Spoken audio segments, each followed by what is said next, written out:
प्राचीन काल में हमारे संत मुनियों ने कुछ ऐसे उपाय खोजे थे जिसके सहारे वह लंबे समय तक बीमारियों से मुक्त होकर अपना जीवन जी सकते हैं। आज के वीडियो में हम उनमें से सबसे महत्वपूर्ण नियमों का जिक्र करेंगे जो बहुत आसान है और जिसे अपनाकर कोई भी व्यक्ति, पुरुष या महिला, बूढ़ा या बच्चा अपना सकता है और बीमारियों से मुक्त स्वस्थ जीवन जी सकता है। इसके पहले अगर आप मेरे चैनल पर नए हैं तो वीडियो को लाइक, शेयर और चैनल को सब्सक्राइब करना ना भूलें। और अगर आप बुद्ध को मानते हैं तो कमेंट बॉक्स में नमो बुद्धाय जरूर लिखें। तो चलिए शुरू करते हैं आज के इस वीडियो को। इस नियम को समझने के लिए सबसे पहले यह समझें कि प्राचीन काल में हमारे संत मुनि कभी भी सूर्यास्त के बाद भोजन नहीं करते थे। चरक संहिता में इसका कारण बताते हुए कहा गया है कि मानव शरीर में जठराग्नि होती है जो पाचन क्रिया को नियंत्रित करती है, जिसे कुछ लोग पाचक अग्नि के नाम से भी जानते हैं। और यह जठराग्नि यानी पाचक अग्नि सूर्य के संपर्क में आने पर अच्छे से काम करती है।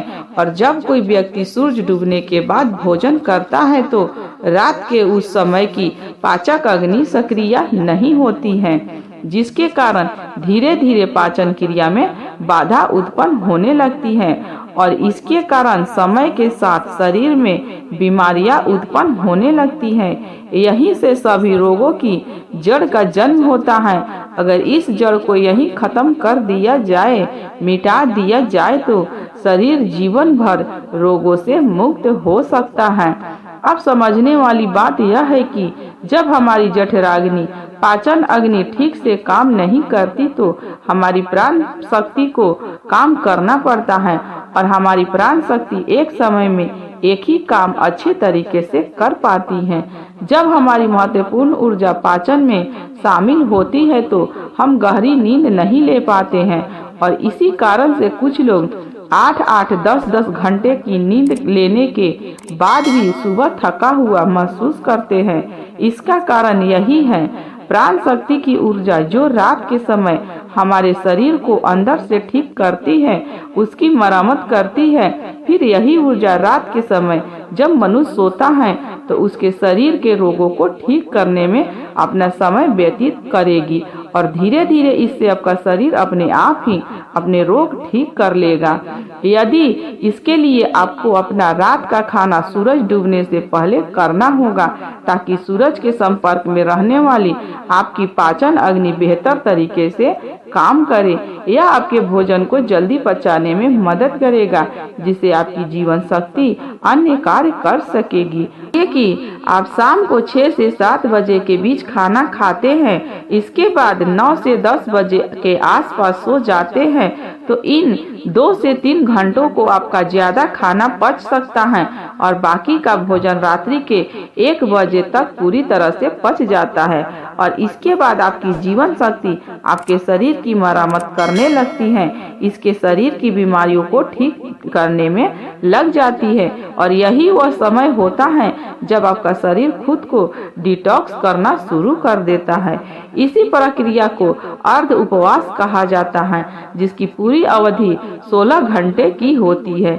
लेकिन जो लोग दिन में 16 घंटे का उपवास करने में सक्षम नहीं हैं, वे 12 घंटे में शुरुआत कर सकते हैं। यानी कि अगर आपने रात्रि को 7 बजे भोजन किया है तो अगले दिन सुबह 7 बजे ही भोजन करें, जिससे कि आपकी बॉडी को तकरीबन 6 घंटे का समय मिलता है खुद को रिपेयर करने का।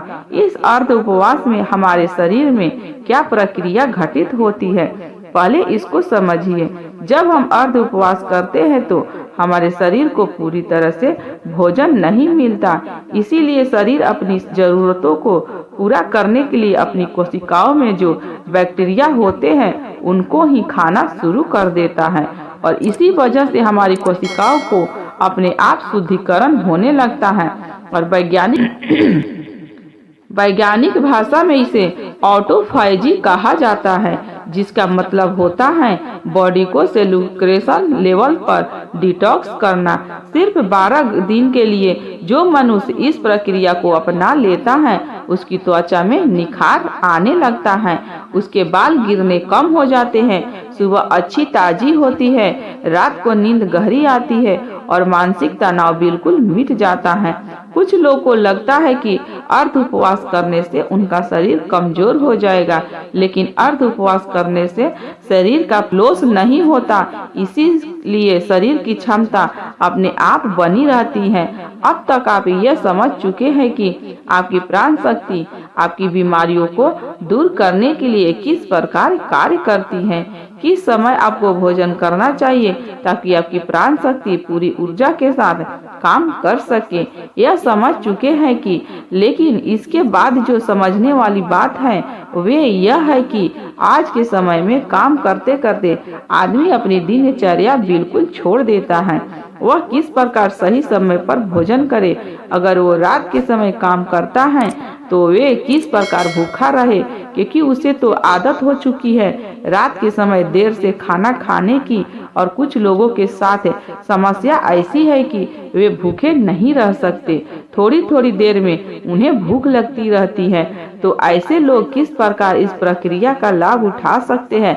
देखिए, अगर आप 16 घंटे का उपवास कर रहे हैं तो उसके लिए आपको बीच बीच में कुछ लिक्विड चाहिए जिससे आपकी बॉडी भी हाइड्रेट रह पाए और आपके शरीर को डिटॉक्स करने की प्रक्रिया भी तेजी से हो जाए। शुरुआत में अगर आप अपना रात्रि का भोजन 7 बजे कर लेते तो आपको 10 बजे तक भूख लगेगी ही, लेकिन उस समय जब आपको भूख लगे तो उस समय आप नारियल पानी पी सकते हैं। इससे आपके शरीर में बहुत सारे लाभकारी फायदे भी होंगे और आपके डिटॉक्स की प्रक्रिया तेज हो जाएगी।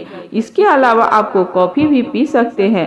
और जिन लोगों का वजन ज्यादा बढ़ा हुआ है, जो अपने वजन को कम करना चाहते हैं, ऐसे लोग थोड़े गर्म पानी में नींबू निचोड़कर उसको पी सकते हैं। इससे उन्हें अद्भुत लाभ होगा। कुछ ही दिनों में वे पाएंगे कि उनके शरीर का वजन कितनी तेजी से के साथ घट गया है।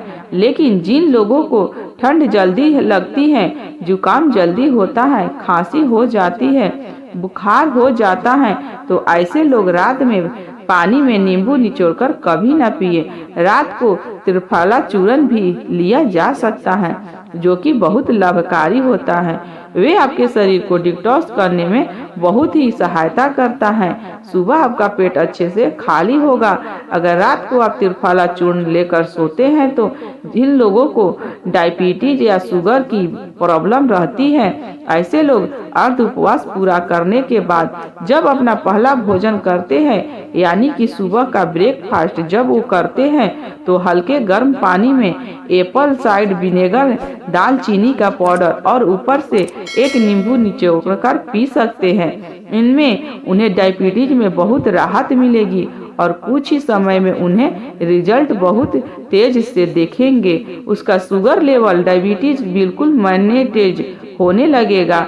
जिन लोगों का हार्ट की प्रॉब्लम ज्यादा रहती है, ऐसे लोग सुबह ब्रेकफास्ट में घी या फिर कद्दू का जूस ले सकते हैं।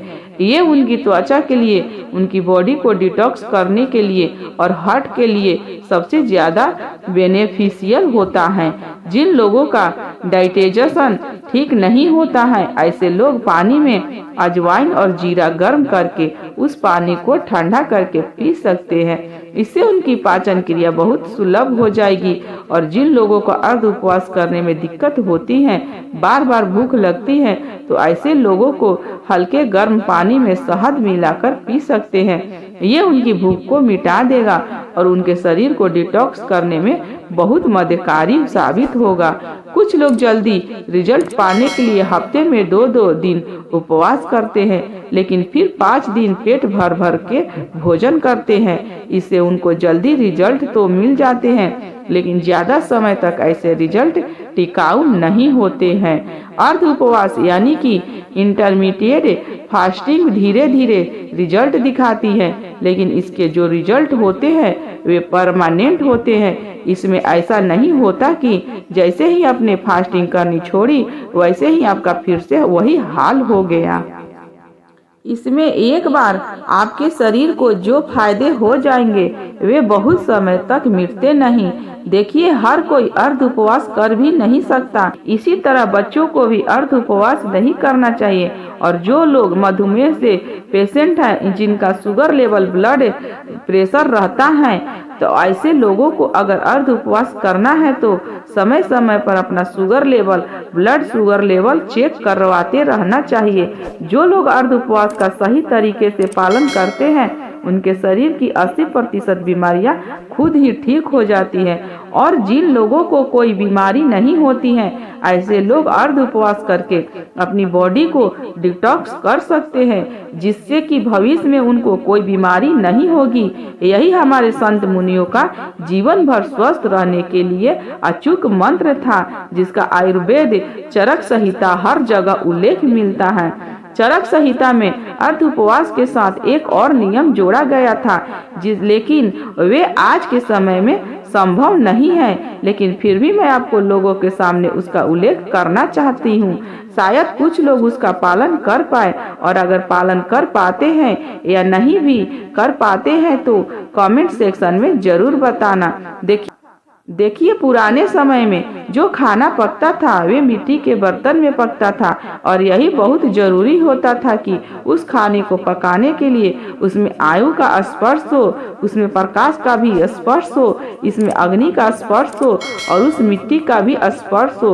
उस मिट्टी का बर्तन ही बर्तन होता था। अग्नि का स्पर्श खाने को पकाने के लिए दिया जाता था, और सूर्यास्त से पहले खाना पकेगा तो उसमें प्रकाश भी स्पर्श हो जाएगा और आयु का भी स्पर्श हो जाएगा, क्योंकि खाना प्रेशर कुकर में नहीं पकता था, खुले बर्तन में पकता था, जिससे आयु उसको स्पर्श कर सके। लेकिन आजकल की जीवन शैली में यह असंभव नहीं है। इसीलिए कम से कम हम अर्ध उपवास करना तो सीख चाहेंगे। हम उस तरह भोजन तैयार नहीं कर पा रहे हैं, लेकिन अर्ध उपवास करके अपने शरीर को फायदा तो पहुंचा सकते। तो उम्मीद करती हूँ आपको इस वीडियो से अच्छी सीख मिली होगी। यह वीडियो आपको कैसी लगी आप कमेंट बॉक्स में कमेंट करके जरूर बताएं, और साथ ही इस वीडियो को अपने दोस्तों के साथ जरूर शेयर करें, ताकि उन्हें भी इस कहानी को कुछ सीखने को मिल सके। धन्यवाद दोस्तों।